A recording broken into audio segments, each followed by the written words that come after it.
right back, and Craig will be discussing more about what is the white hat and the black hat. Let's go ahead, Craig. Okay, well, enough about what Equifax hasn't done right. Okay. I could go on. There's been congressional hearings, and the heads of Equifax have admitted that not only was this a hack the one that they announced, but they were hacked months before that they never announced. Wow. And they're trying to blame all of these hacks on supposedly one guy that didn't do something right. Yeah, right. Okay. But what can you do? At this point in time, I'm not really sure whether going onto their site and signing up to their credit monitoring is the best idea. And the reason I say that is because those that originally signed up for that didn't realize that there was an arbitration clause that was embedded on the site that you are agreeing to. And an indemnity clause, meaning that you can sue Equifax if you sign this up. Now, once that was pointed out and Equifax was embarrassed by this, they supposedly reneged and took out the arbitration clause and the indemnity clause, what's called a hold harmless, meaning you're holding them harmless. But at this point in time, there's things that you can do as a consumer that I think is probably more practical. And one is to use the annual credit report that the government, the Barack Obama administration set up so that each consumer once a year can pull their credit report from each of the major 3 credit reporting agencies. Those 3 are Equifax, TransUnion, and Experian. And what would be best right now is to calendar every 4 months to pull one of those reports. And that way, every year, you're cycling through all 3 of your credit reports, and you get a much better feel if there's something that looks wrong on there. The other thing is watch, to really pay attention to bills coming in. Don't just throw them away or throw them on an so meaning they have to be chair. vigilant to check their bills and their statement. Right. If there's something, I'm something like unusual. Right.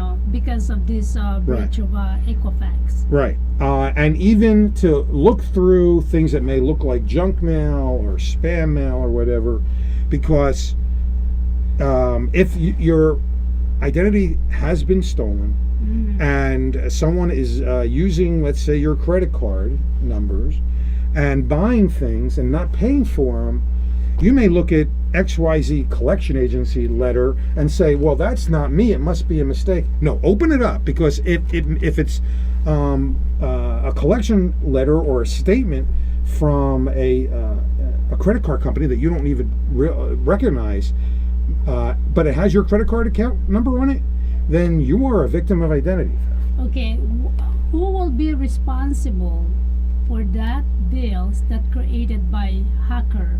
I mean, the stolen identity. Right. Who will be responsible for that? Is that a credit company or the Equifax? Because it's their fault. It's not the credit company's fault. It's their fault. Right. Do you think so? Equifax will be the responsible parties or the credit company?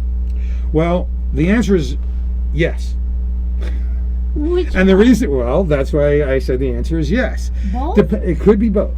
Could be both. All right. And the reason why it could be both is that if the creditor, whether it's a furniture store, credit card company, whatever, was very lax in gathering the information that they should have gathered and cross-checked to open an account in the ID theft they name. should be how do you call this? They should be careful when they open, but no, vigilant. Because I mean, more than careful. They need to be, especially with what's going on. They need to be vigilant. But when they use this online, how could you prove that? Otherwise, they will block it, or otherwise, someone they have to call or at the end. Okay. Right? Well, yeah. But one of the before I get to that, one of the other things that often, especially if you have a debit card, that you need to really look at, but also credit cards, look at your statements, like you said, but really look at them very carefully, because what ID thieves do and scammers do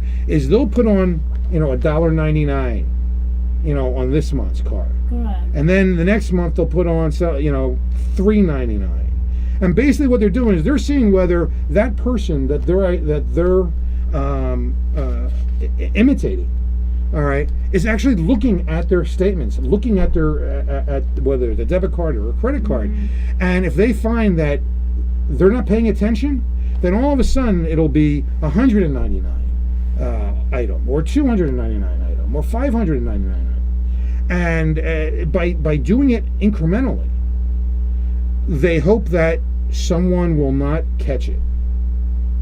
So, and that can start with just a charge of a dollar on there. Like I said, make sure that you open your junk mail that's in your physical mailbox, because that's often what you think is junk mail is the first notification, a statement or a welcome letter from a new creditor that you never actually opened an account with, and that's important too.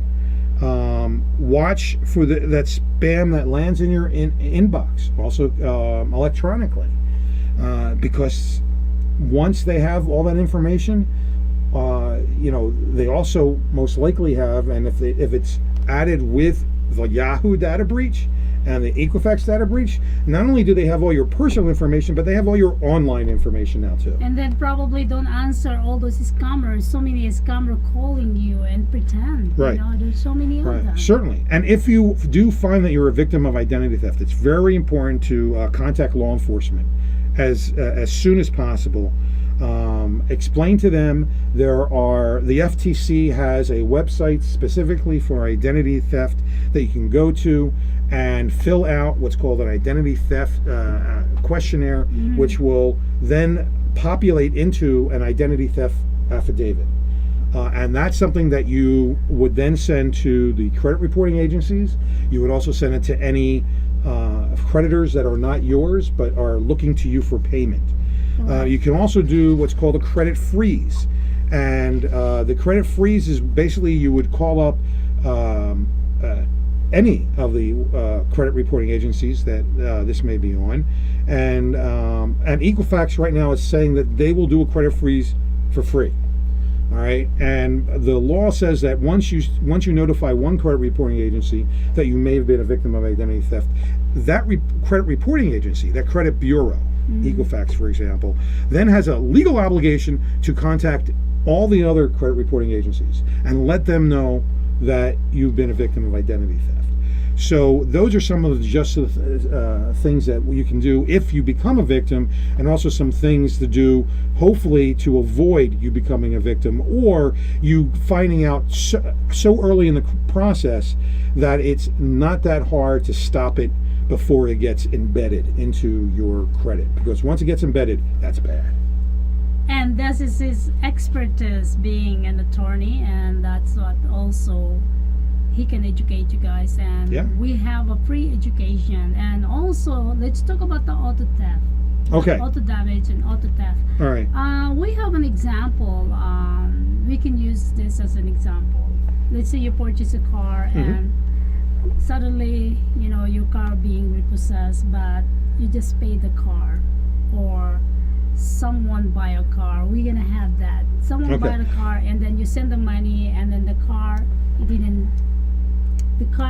never been delivered to you. What are you gonna do? Okay, well, actually, that's a multi-issue question. That's almost like a bar exam question. Okay, go ahead. Let's break it down. Break it down. All right. That's your expertise. So that's the people I mean, who's consumer. watching us. Yes, consumer protection, auto, as you said, auto fraud, credit, debt collection, and with respect to, let's start with the first question, which was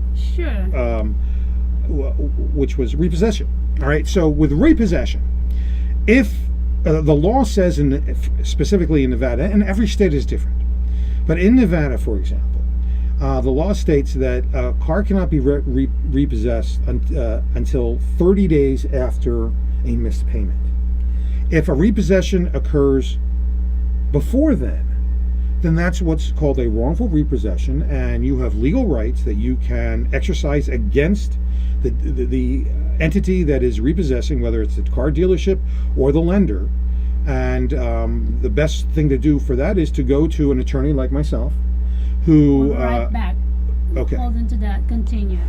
We'll continue. Thank you.